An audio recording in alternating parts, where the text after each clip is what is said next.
Olá você, seja muito bem-vindo ao canal Videoteca Cristã. E se você ainda não está inscrito no canal, aproveita para já se inscrever e para ativar o sininho das notificações. Mas vamos deixar de conversa fiada porque hoje é dia de review da Bíblia King James 1611 com estudo Holman, que é sem dúvida uma Bíblia de estudo maravilhosa. Mas será que é a melhor das melhores? É isso que a gente vai ver agora. Deixa eu só virar a câmera. Bom pessoal, então estamos aqui com a nossa Bíblia King James 1611 com estudo Holman.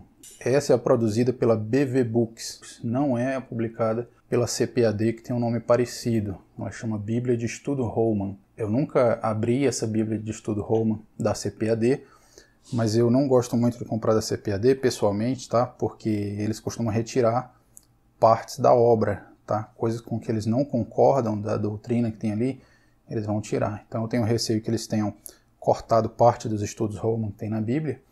Então eu prefiro seguir com a BV Books, tá ok? Então vamos lá, ela vem nessa caixa bonita, né? Então vou abrir ela aqui. Essa é a capa que eu comprei, tá? Você vê que ela é bem bonita, né? Em couro, tem umas marcações douradas. Bíblia King James 1611 com estudo Holman. Mas tem outras capas, tá, pessoal? Vou deixar no vídeo aparecendo as capas enquanto eu tiro ela da caixa.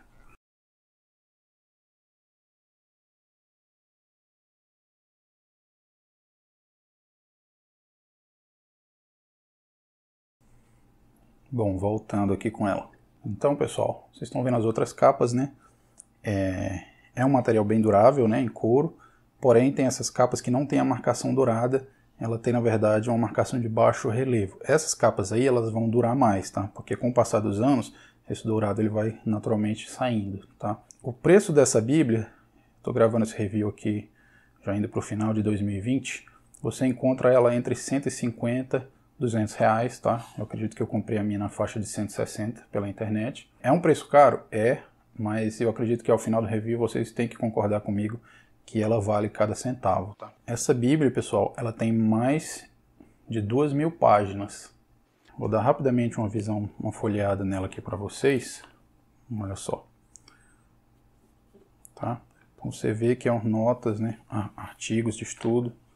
Então você vê que ela é um material de qualidade mesmo, tá? Ilustrações. Ela é toda colorida. O papel dela não é um papel tão fininho, tá? É uma qualidade boa também. Se você conservar ela com certeza aí vai durar muitos anos, tá?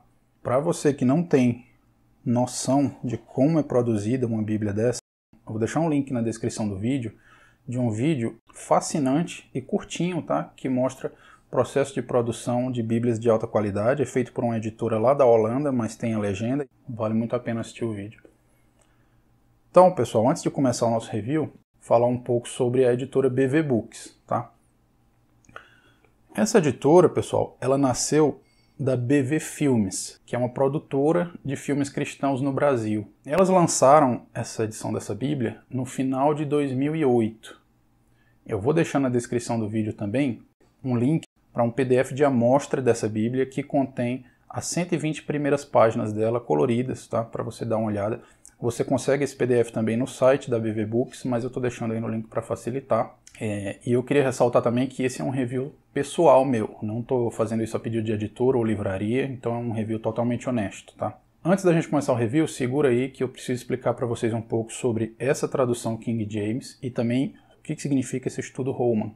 Bom, a tradução King James é uma famosa tradução, né, encomendada pelo rei James da Inglaterra lá em 1611 para que fosse feita uma tradução fiel dos manuscritos originais que eles tinham disponíveis na época para o inglês. E naquela época ela se tornou a tradução oficial da Igreja Anglicana. Por que essa tradução ela é considerada tão especial ainda hoje? Tá? Porque ela foi obtida através dos manuscritos que mais se popularizaram ao longo do florescimento da Igreja primitiva e que foi utilizado também pelos pais da Igreja, passando pela Idade Média, né, e chegando até a época do rei James, né? Então, para aqueles que consideram a questão da providência de Deus na popularização do manuscrito bíblico mais confiável, gostam muito dessa tradução, e é chamado texto recebido, ou do latim textus receptus, tá? Ela é diferente de muitas traduções modernas que levam em consideração também manuscritos bem mais antigos que foram encontrados lá do primeiro século, né? Ah, mas o manuscrito mais antigo não deveria ser melhor? Então, existe uma polêmica com relação a isso, tá?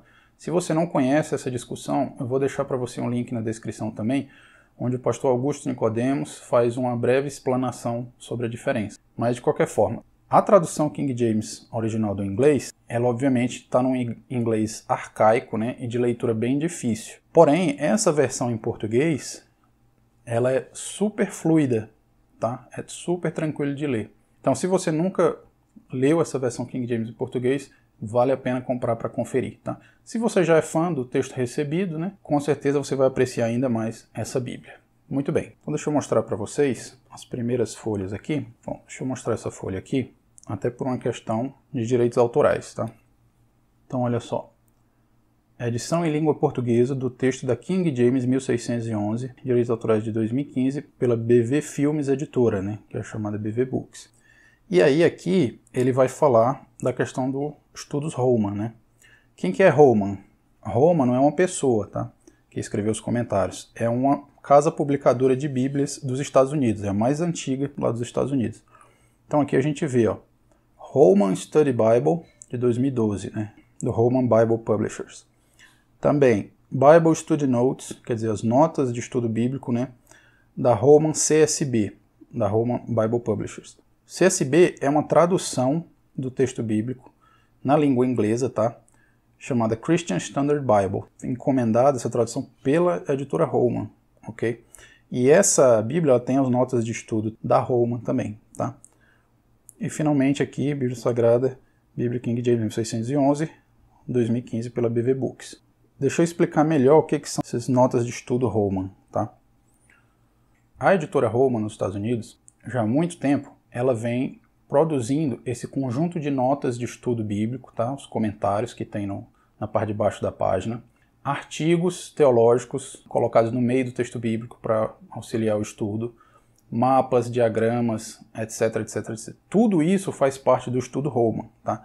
E de tantos em tantos anos, eles atualizam esse chamado estudo Holman, ok? E existem várias bíblias pelo mundo que fazem uso desse material de estudo Holman, ok? Uma nota importante é a seguinte, apesar da Holman ser uma editora de alinhamento batista lá nos Estados Unidos, os estudos que ela produziu não têm um viés especialmente batista, tá? Elas seguem uma linha conservadora protestante tradicional. Inclusive é só levemente calvinista, alguns comentários que você vai encontrar aqui, tá? Diferente, por exemplo, da Bíblia de Estudo Genebra, né? Então, se você é um arminiano, você pode estudar essa Bíblia aqui tranquilo, você não vai ficar se debatendo com os comentários, tá? Então, chega de conversa, vamos pro review em si. Então, pessoal, logo de cara, quero deixar uns pontos positivos e negativos que a gente já percebe.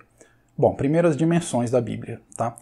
Ela vai ter 25 centímetros de altura, 18 centímetros de largura e 6 centímetros de espessura, tá? Ela é bem espessa, tá? Para vocês terem uma ideia, eu vou comparar com essa minha Bíblia de estudo mais antiga, é a Bíblia de estudo anotada, né? Do Charles Ryrie. Então você vê que, ó, ela tem praticamente a mesma altura e largura, porém em termos de espessura, não sei se vocês conseguem ver, ela é o dobro, talvez até mais, né? Então ela é bem mais profunda em comentários. Essa minha Bíblia aqui já está bem esfulepada já. O couro dela é meio emborrachado, né? Então ele vai saindo com o tempo. Não é o caso desse couro que a gente encontra aqui de maior qualidade. Sobre o tamanho da letra. Para muita gente isso é um fator determinante, né? Para saber se você vai comprar ou não. O tamanho da letra, pessoal, é muito bom, tá? É muito bom. Inclusive o estudo dos comentários. A menor letra que ela usa vem nesses quadrinhos onde ela explica alguma coisa das palavras no texto original, hebraico ou grego. Mas, tirando isso, o texto é bem razoável, tá? Se você é jovem ainda, você não vai ter dificuldade nenhuma de ler. Agora, se você é daqueles que já compra, que tem o costume de comprar aquelas bíblias com letra ultra gigante, né? Então você vai ter dificuldade. Outro aspecto importante, pessoal, é a questão do espaço dessa margem central, tá? A BV Books está de parabéns por ter deixado um espaço bem razoável aqui, que não atrapalha a nossa leitura. Tem uma Bíblia mais recente, que está se popularizando agora, a Bíblia de Estudo NAA. Infelizmente, né, essa publicação dela atual, ficou muito ruim a margem central. Às vezes você tem realmente dificuldade de enxergar, ler o texto que cai lá para dentro do buraco. Mas não é o caso aqui. Sobre o texto bíblico, ele vem em duas colunas, tá? E no centro vem referências cruzadas. Os comentários também estão em 2 colunas. Eu gosto desse estilo, tá? Eu acho que fica bem bacana para ler, bem fácil de ler. Com relação à quantidade dessas referências cruzadas centrais, tenho que dizer para vocês que a quantidade é bem boa, tá? Comparado com outras bíblias de estudo por aí.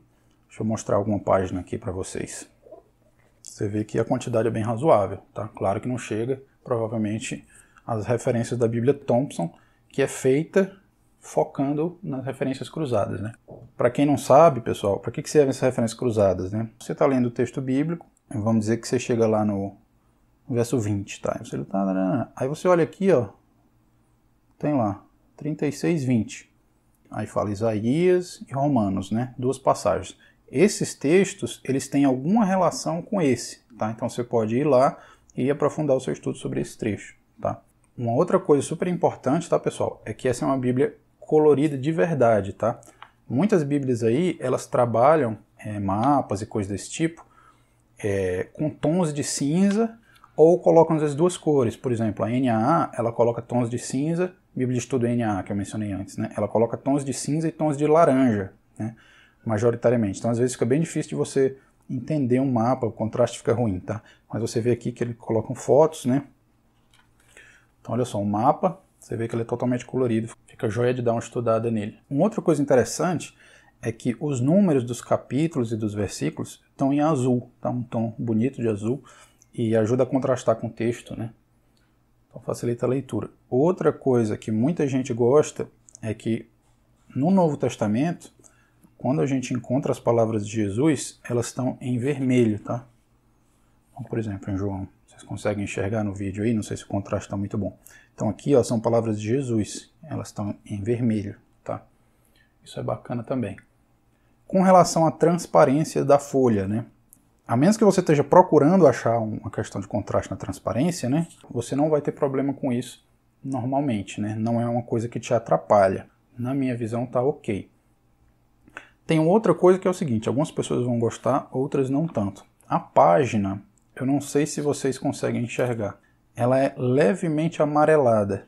Eu achei meio estranho quando eu vi pela primeira vez, mas em pouco tempo eu me acostumei, então para mim não tem problema. Acho que eles fizeram assim para dar um ar de mais antigo, né? Um manuscrito antigo. Enfim. Uma coisa que eu não gostei, tá? O texto bíblico em si, ele não tem aqueles títulos por seção, tá? Jesus curou o endemoniado, né? Aí tem lá o título, tá? E você sabe que aquela seção está tratando daquilo. Talvez por uma questão de preciosismo do texto bíblico em si, né? Eles queriam deixar só o texto bíblico. Porque você sabe que esses títulos de seção, na verdade, são coisas acrescentadas pelo editor da Bíblia, né? Quando ele vai imprimir. Não tinha no texto bíblico original, tá? Na verdade, nem os números de capítulo e versículo tinha no texto original, era só o texto na íntegra. Uma outra coisa, pessoal, que eu acho que podia ter sido um pouquinho melhor, é o seguinte, ela veio com uma única fita marcadora de cetim, né? Essa fita vermelha aqui. Eu acho que para uma Bíblia desse porte, ela poderia vir pelo menos com 2, tá? Porque às vezes você está fazendo, não sei, um plano de leitura bíblica, né? E você está lendo ao mesmo tempo o Antigo e o Novo Testamento, né? Então você pode ter 2 ali para marcar. Uma outra coisa um pouquinho ruim é que ela chegando novinha, né? Ela veio com as bordas das páginas um pouco coladas, tá? Eu já desgrudei a maioria delas, né? Mas isso dá um pouquinho de trabalho, mas você vai fazendo naturalmente à medida que vai usando. Mas tem gente que vai achar um pouco inconveniente. Finalmente, com relação ao peso dela. Ela tem quase 2 quilos, tá? Acho que é 1,9 kg, se eu não me engano. Mas também a gente tem que lembrar que ela não é uma Bíblia, aquela Bíblia que a gente vai levar para a igreja aos domingos, né? E vai ficar saindo com ela para ler no ônibus. Não, ela é uma Bíblia de estudo, séria, para a gente ter em casa e para usar durante a semana nos nossos estudos. Bom, o que mais que ela tem? Deixa eu pegar de novo a capa dela para a gente ler aqui atrás. Então vamos lá. Projetos completos de páginas coloridas, mapas completos gráficos, mapas de reconstrução da cidade, isso é bem bacana. Eu vou mostrar tudo isso para vocês já, tá, pessoal? Figuras e fotos de arqueologia bíblica, extensas introduções de livro, cronologia de cada livro. De fato, dentro de cada introdução de livro, você vai ver uma linha do tempo, tá? Que é bem interessante. Notas de comentários, estudos das palavras em hebraico e grego, que são aqueles quadrinhos em laranja, Palavras de Jesus destacadas em vermelho, ensaios sobre questões práticas e teológicas, isso são artigos, tá, que eles deixam no meio do texto, como uma página ou duas de artigos específicos. Artigos sobre a origem e transmissão da Bíblia e muito mais. Então, deixa eu começar mostrando para vocês os mapas, tá? Para vocês terem uma noção da riqueza. Tem mapas grandes de página inteira, tem mapas pequenos que ficam no rodapé. Alguns são 3D, tá? Mas todos são 100% coloridos. Então vamos olhar alguns mapas. Então olha só que bacana, pessoal. Eu vou fazer uma ampliação para vocês. Então olha só, um mapa 3D, tá? E aí, vitória de Débora sobre os cananeus, a juíza Débora, né? Então tem um símbolozinho da cidade, forças israelitas, forças dos cananeus, batalha, né? Então ele vai apontando, ele vai dizendo, ó, as forças dos cananeus se reúnem perto de Megido. Israel conquista vitória decisiva. Débora reúne as forças israelitas. Quartel-general dos cananeus, né? Bem bacana. Vamos ver outro. Então olha só, outro mapa bem bacana, né? Importante, tá, pessoal? Porque esses mapas, eles não ficam lá no finalzinho da Bíblia, né? Eles ficam no meio do texto bíblico, onde eles são relevantes, tá? Então, por exemplo, você está estudando aqui o livro de Samuel, né? Então aqui, quando você está lendo a história de Davi, você já vai naturalmente ver o mapa e ele está escrito lá.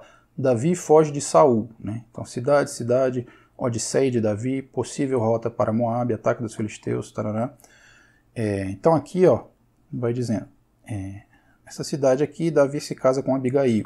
Essa cidade aqui, Davi mata Golias, né? Samuel provê abrigo temporário a Davi. Amaleque provê comida e armas para Davi, né? E aí você vai dando estudada e vendo, né, a rota que Davi seguiu quando Saul estava tentando matá-lo. Vamos ver mais? Olha esse aqui que bacana, pessoal.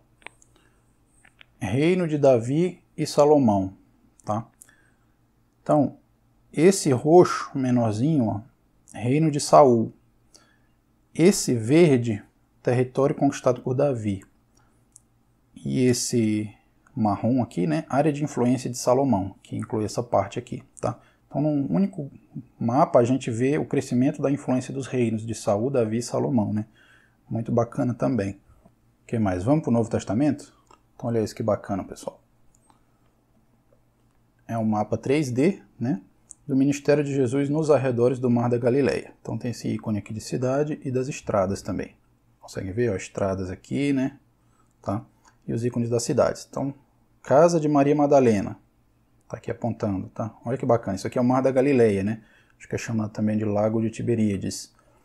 Jesus ensina e cura. Local tradicional do Sermão do Monte. Jesus realiza muitos milagres. Jesus chama Levi, Simão, André, João e Tiago. Jesus alimenta as multidões. Anda sobre o mar e aparece aos discípulos, aqui nessa parte aqui, né? Jesus cura um endemoniado. Jesus acalma uma tempestade. Então você vê que é um recurso super joia, né? É um recurso visual muito bacana. Para quem aprende com recurso visual, vai aproveitar bastante. Vamos ver um último mapa? Olha esse mapa que legal. Todo colorido, né? É das viagens de Paulo, tá? Viagem de Paulo a Roma. Então, cidade, né? Então, tem marcações de cidade. Ventos. Então, ventos conhecidos, né? Daquela região. Os escritos antigos devem mencionar que existiam ventos, né? Tempestades e tal. E rotas de Paulo. Então, aqui, ó. Pórcio Festo envia Paulo a Roma para apelar a César. Então, ele sai, né? E vai de navio e tal. Mudança para um navio de grãos maior. Então ele vai, passa por essa região da ilha de Creta. Navio na tempestade. Então lá no livro de Atos está detalhado o que aconteceu aqui, né? Ele chega aqui perto da ilha de Malta.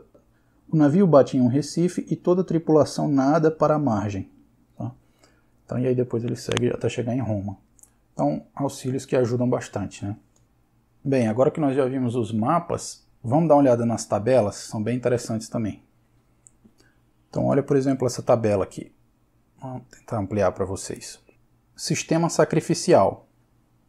Então tem lá, oferta queimada, oferta de alimentos, oferta de paz, né? Ou sacrifício de ação de graças, ou oferta voluntária. Oferta pelo pecado, oferta pela transgressão. Então a referência bíblica de onde cada um desses tipos de oferta, né, é prescrito. Os elementos, né, Então aqui, oferta queimada, é novilho, cordeiro, cabrito, etc, etc, etc. Oferta de alimentos, grão, farinha ou pão, etc, etc. A importância, aí ele vai dar uma explicação. Ele fala, essa oferta queimada, ela é voluntária, significa isso e aquilo. Voluntária, né? Essa aqui, oferta pelo pecado, ela é obrigatória, feita por aquele que pecou sem intenção ou que ficou impuro para obter purificação cerimonial. Bacana, né? Vou mostrar outra tabela aqui. Reis na monarquia dividida. Vocês sabem que depois da morte de Salomão, a nação se dividiu, né, em Reino do Norte e Reino do Sul. Reino do Sul também chamado Judá e o Reino do Norte chamado de Israel. Então você vê aqui a sequência dos reis, tá, do Sul e do Norte.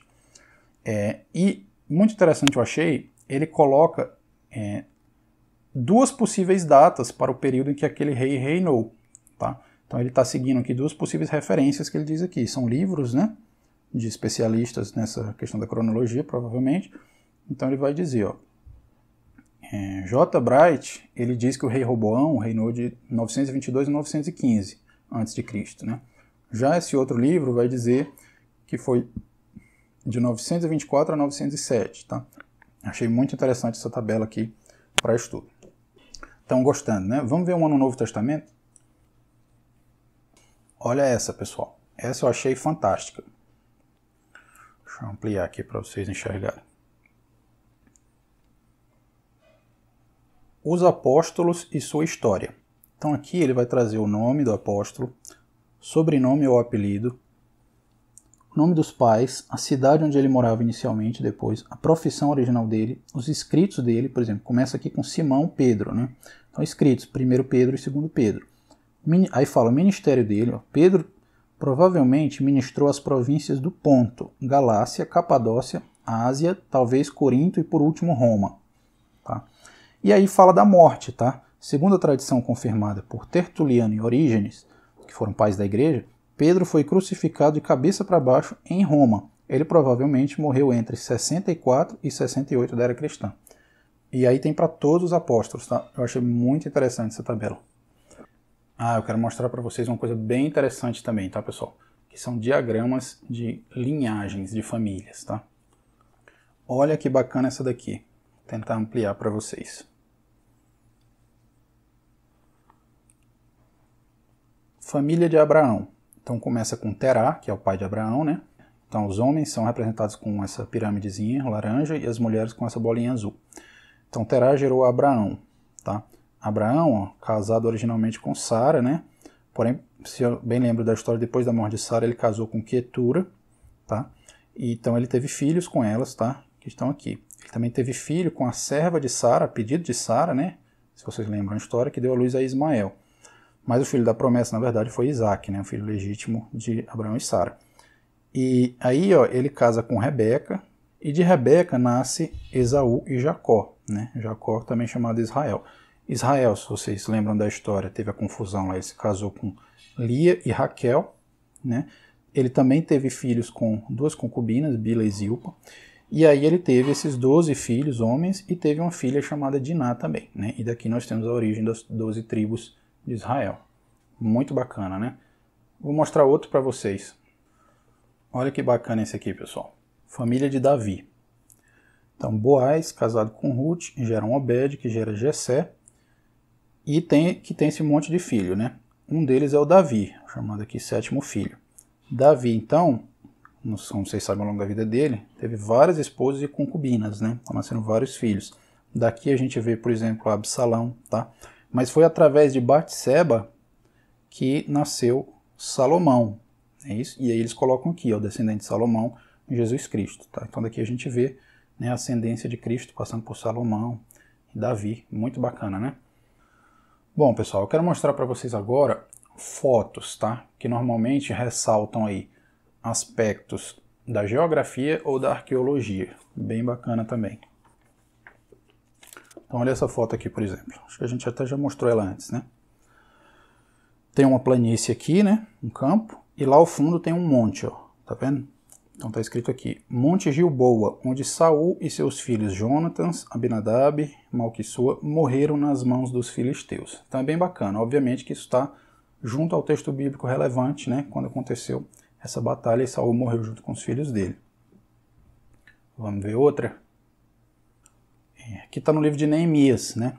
Então ele mostra aqui, ó, taça de beber feita em ouro. Neemias era copeiro do rei Artaxerxes I, rei da Pérsia. Tá? Muito bacana, né? Essa nota de arqueologia para enriquecer o estudo.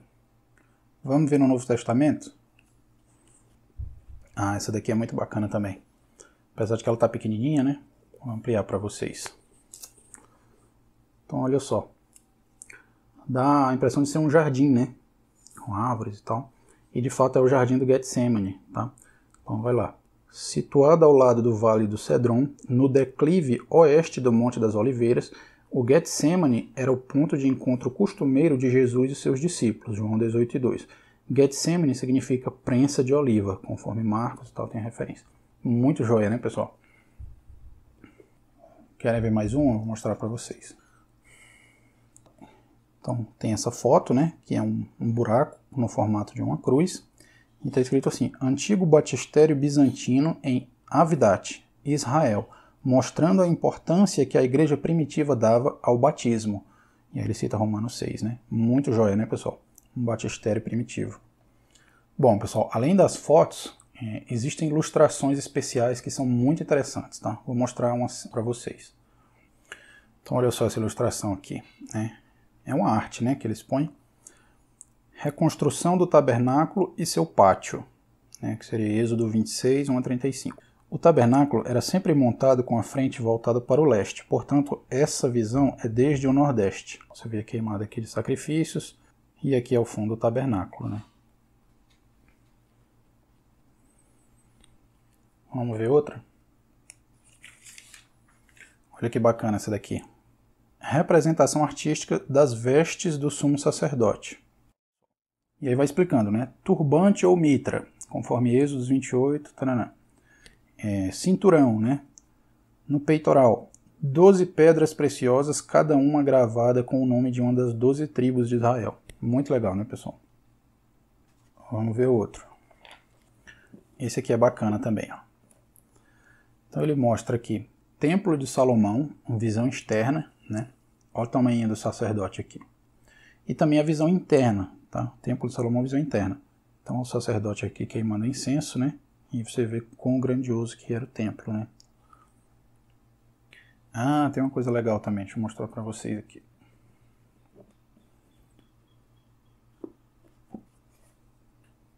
Aqui está no livro de Juízes, tá? Típica casa israelita da Idade do Ferro. Então, ó, tem uma representação aqui de como seria uma casa típica, né, naquela época. Aí tem o número 1, né, e tem os números espalhados aqui. Aqui é o número 5, né? Ele vai uma entrada, pátio central, sala de estar, terraço, etc. Casa israelita de 4 cômodos. Alguns intérpretes acreditam que Jefté vivia em uma casa de 4 cômodos comum em Israel na Idade do Ferro. Muitas dessas casas tinham cômodo para os animais da família. E é isso aí que vocês pegam a ideia, né? Deixa eu mostrar outra casa aqui. Casa israelita do 8º século a.C. Escavações arqueológicas na área confirmam que se trata da sociedade de Samaria e do Reino do Norte no 8º século. As casas no extrato do 10º século são iguais. Já a camada do século VIII mostra grande contraste entre as casas grandes dos ricos e as estruturas pequenas em que os pobres viviam. Tá? Bem legal. E por último, em termos de ilustrações, queria mostrar para vocês uma coisa super bacana. Jerusalém de Davi. Então, como que era, né, a construção de Jerusalém, os muros na época de Davi. Antiga cidade dos Jebuseus, cidadela, tabernáculo, palácio de Davi, estrutura rochosa, etc. E ele mostra outras dessas, né, ao longo do tempo. A Jerusalém de Neemias, né? Então, na época de Neemias, né, quando eles voltaram do exílio, tiveram que reconstruir Jerusalém, os muros, né? Essa aqui ficou a construção de Jerusalém na época de Neemias. Vamos olhar uma mais para frente? Olha isso, pessoal. Olha que fantástico. A Jerusalém do Novo Testamento, tá? Cerca do ano 30 da Era Cristã. vista do lado leste de um ponto de observação no alto do Monte das Oliveiras. Então, olha que visão fantástica, né? E aqui os números, né? E a explicação de que cada prédio é. Espetacular. Mas agora eu quero mostrar para vocês sobre as introduções dos livros, tá? Todo livro tem uma introdução. Vamos olhar o livro de Daniel? Então, olha só, peguei o livro de Daniel porque é um livro dos profetas maiores, né? Então ele tem um parágrafo introdutório aqui. Daniel, cujo nome significa Deus julga ou juiz de Deus, foi um profeta do século VI a.C., que foi exilado na Babilônia e viveu durante esse período até a libertação de Israel no governo persa. Daniel relata de primeira mão eventos-chave que ocorreram no período do cativeiro de Judá e também partilha algumas visões que recebeu da parte de Deus a respeito do povo cativo. E aí tem uma arte, né? Uma vista do rio Tigre, o grande rio citado em Daniel. Isso aqui faz parte da introdução, tá? Então a introdução normalmente tem mais umas 2 ou 3 páginas. Ele vai ter, ó, circunstância da redação do livro, vou quebrar em autor e contexto histórico, né? A mensagem e propósito, contribuição à Bíblia, ou seja, se a Bíblia não tivesse o livro de Daniel, o que estaria faltando, né? O que nós não teríamos? E aí, finalmente, a estrutura do livro e um esboço, tá? Dividido aqui em tópicos, né? Como se fosse um índice que você pode entender os principais temas do livro. Uma coisa interessante que tem é essa linha do tempo, tá? Então ele vai mostrar, ó, ao longo dos anos, né, eventos que são relevantes para a leitura do livro de Daniel. Então ele vai mostrar aqui, ó, 650 a 620 a.C. Sob a liderança de Assurbanipal, assírios conquistam e destroem a Babilônia. Depois, sob a liderança de Nabopolassar, caem Assur e Nínive, marcando o fim do Império Assírio. Depois, os babilônios cercam Jerusalém. O rei Jeoiaquim e sua família e seus nobres, inclusive Daniel, são levados para a Babilônia. Finalmente, Daniel interpreta para Belsazar a escrita da mão na parede. O rei Ciro da Pérsia conquista a Babilônia sem resistência. E aí ele vai colocando o ano, né, que nós sabemos da história em que aqueles eventos aconteceram. Então, um recurso muito bacana, tá? Essas introduções ao livro, pessoal, são normalmente assim, tá? Isso que eu já mostrei para vocês. Uma arte na primeira página, né? Depois esses aspectos são abordados e depois finaliza com um esboço.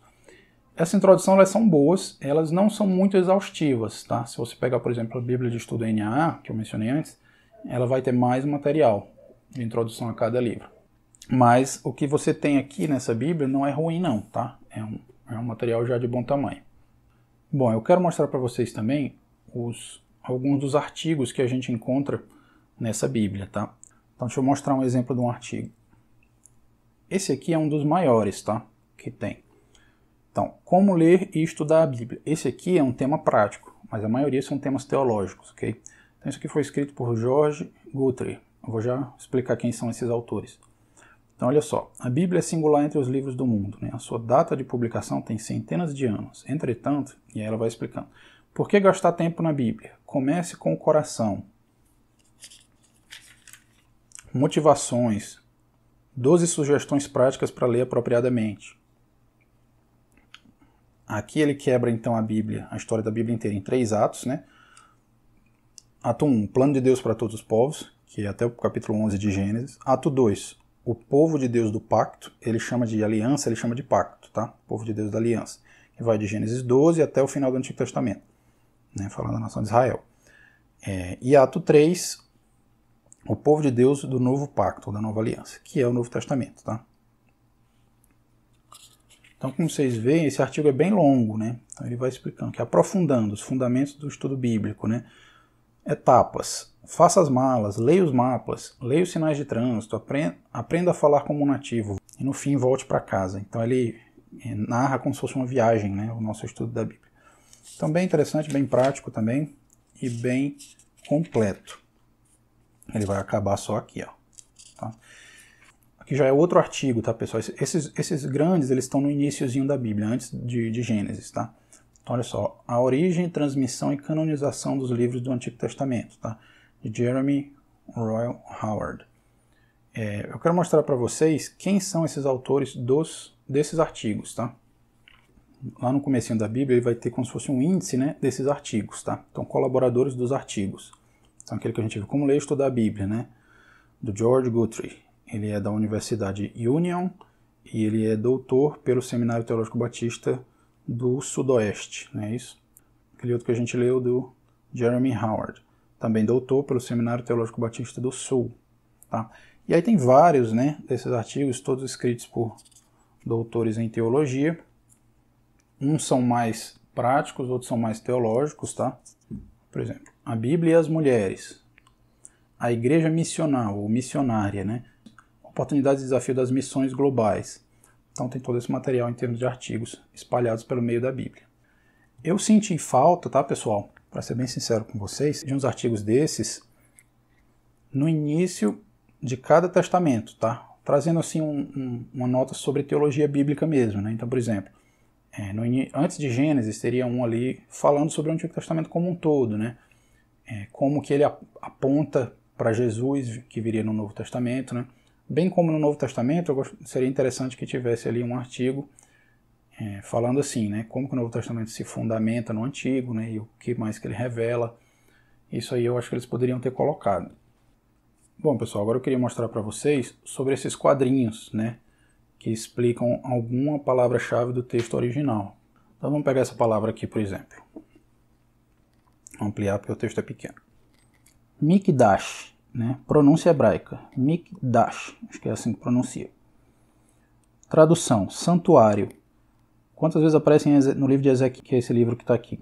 31 vezes. Uso no Antigo Testamento, 75 vezes. Passagem foco, Ezequiel 5, verso 11.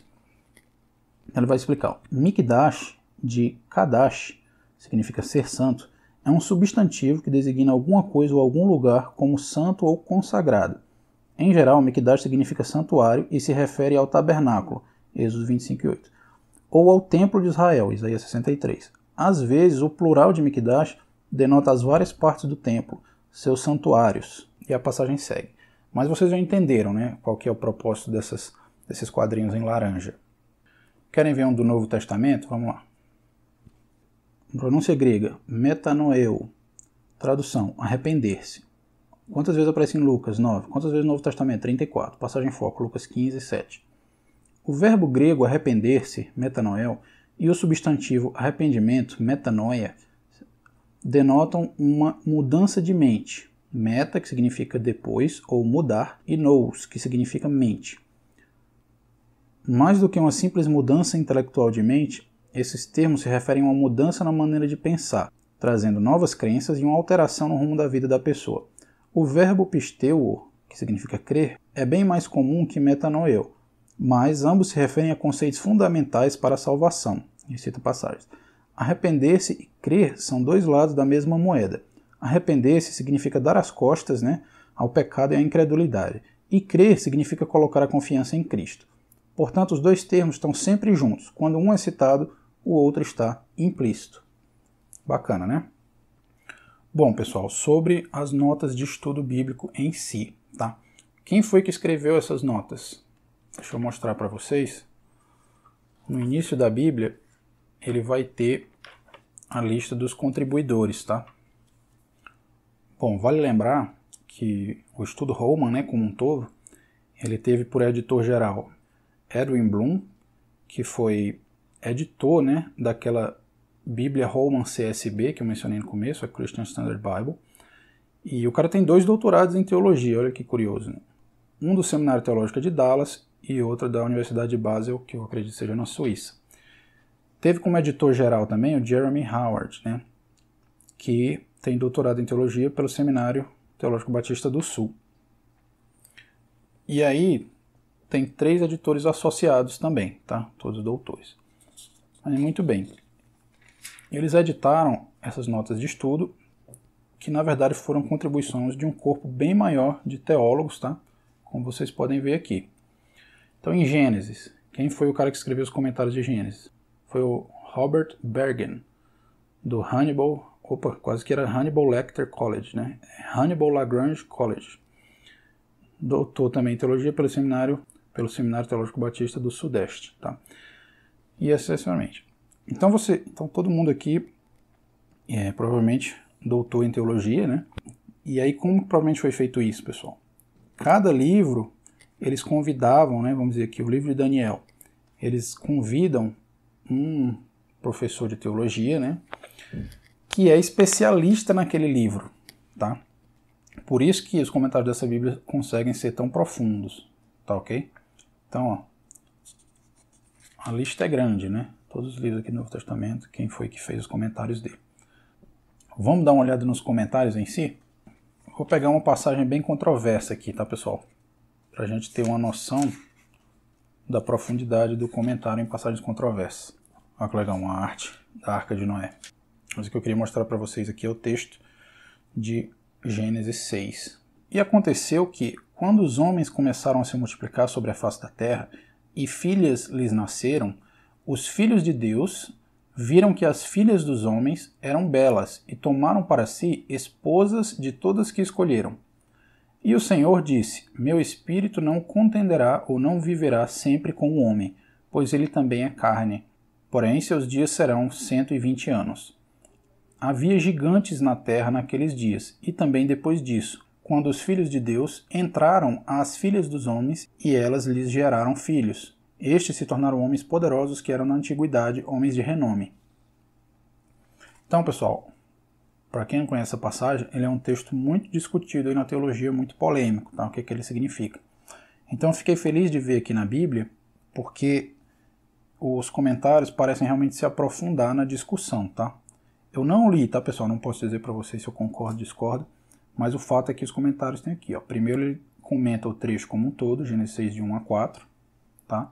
E depois ele vai verso a verso. Verso 2, né, fala até aqui, depois o verso 3, tá? E depois o verso 4, tá? Então, obviamente que eu não vou ler tudo isso para vocês, mas só para mostrar como ele entra em profundidade, quando o texto é complexo. Eu queria pegar agora uma outra passagem que seja mais simples, tá? Então vamos lá no Novo Testamento. Então, pessoal, estou tentando achar aqui o texto de Lucas 10, onde tem a história de Marta e Maria, tá? O texto é uma passagem bem conhecida, né? É no finalzinho de Lucas 10. Você vê, ó, que faz falta não ter títulos na seção, né? Pra gente encontrar mais fácil. Mas eu acho que é essa parte aqui, ó. Então vamos dar uma olhada.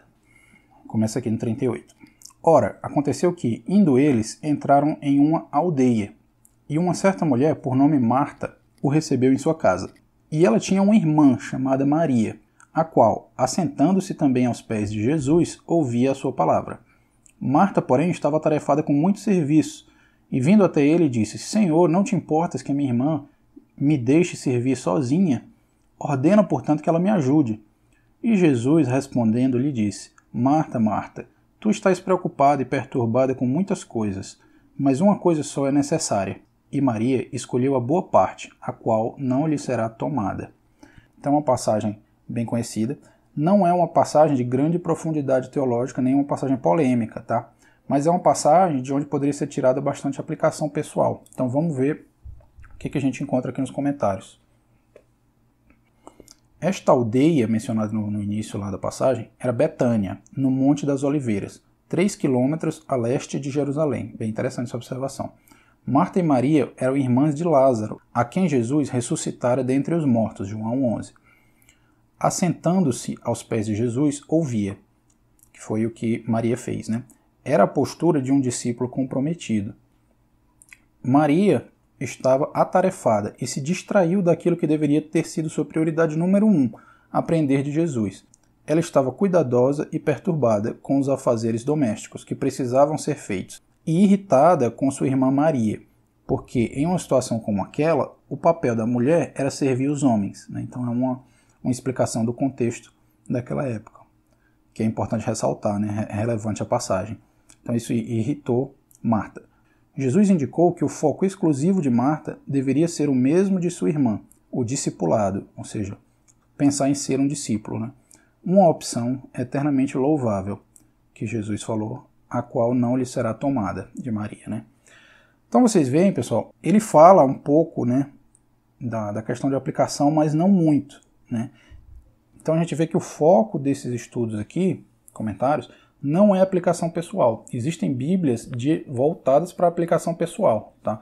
Mas não é bem o foco dessa daqui, tá? Teria muita mais coisa que poderia ter sido tirada dessa passagem em termos de aplicação. Mas o objetivo desses comentários é mais trazer estudo, né, para você ficar contextualizado com a passagem no aspecto cultural, histórico dela, né? Como essa passagem se conecta com o restante da Bíblia, né? Então ele falou que Marta e Maria eram irmãs de Lázaro, como tem lá em João, né? Esse é o tipo de comentário que você vai encontrar, tá? Bom, pessoal, como eu falei, essa Bíblia chegou para mim faz pouco tempo. Claro que eu não consegui avaliar todos os comentários dela, tá? Mas eu dei uma pesquisada na internet e eu descobri que para o público dos Estados Unidos, né, onde esse estudo Holman já está disponível há muito tempo já, ele é considerado um estudo sólido, tá ok? No estilo conservador e com um nível razoável de profundidade, tá? Então não são estudos superficiais, como acontece em muitas bíblias por aí que se dizem bíblias de estudo, tá? Então, por exemplo, tem a Bíblia de Estudo NVT, que está fazendo algum sucesso agora, e os estudos dela são muito superficiais, tá? Ela basicamente, muitas vezes, só repete o que tem no texto. Então, essa Bíblia não, aqui você tem conteúdo mesmo para estudar. Uma outra coisa que eu queria dizer para vocês, que ela não tem, é o seguinte: no meio dos testamentos, ó, deixa eu abrir aqui. Então aqui, estou chegando no final do Antigo Testamento, tá? O que a gente tem entre os testamentos? Você vai ter um artigo que fala sobre a origem, transmissão e canonização dos livros do Novo Testamento. Bem bacana esse artigo aqui, tá? Com certeza tem bastante conteúdo aqui. E é um artigo longo também, tá? Um complemento dele que tem um diagrama que fala assim, a confiabilidade dos escritos do Novo Testamento, né? É como se você estivesse tendo uma conversa com alguém, né? E aí você pergunta, os livros do Novo Testamento foram escritos por testemunhas oculares? Se a pessoa disser que sim, você continua nessa linha de argumentação. Se a pessoa disser que não, né, você vai dizer que você tem uma explicação para dizer por que ela não tem razão. Os escritores mentiram ou disseram a verdade acerca do que eles viram? Se a pessoa disser, eles disseram a verdade, né? Aí você segue. Eles ganharam bens terrenos? A pessoa vai dizer não. Ou se ela disser sim, eles ganharam. Então você vai dizer o quê? Mas os autores do Novo Testamento não obtiveram qualquer bem terreno com base em seus ensinos. A verdade é que eles sofreram muito. Né? Então tem um esquema de argumentação bacana aqui, né, de apologética. Mas aí já passa para Mateus, tá? E já começa o Novo Testamento. O que seria interessante ter ali? Um recurso que explicasse um pouco sobre o período intertestamentário, né? Porque aconteceu muita coisa interessante ali que não tem no texto bíblico, tá? Então, por exemplo, o surgimento das seitas religiosas dos fariseus, dos saduceus, é uma coisa que simplesmente brota nos evangelhos e você não entende de onde que vem aquilo, né? Eu acho que poderia ter isso nessa Bíblia também. Uma outra coisa é o seguinte, essa Bíblia, pessoal, ela não tem uma concordância no final, né? O que é concordância, para quem não sabe?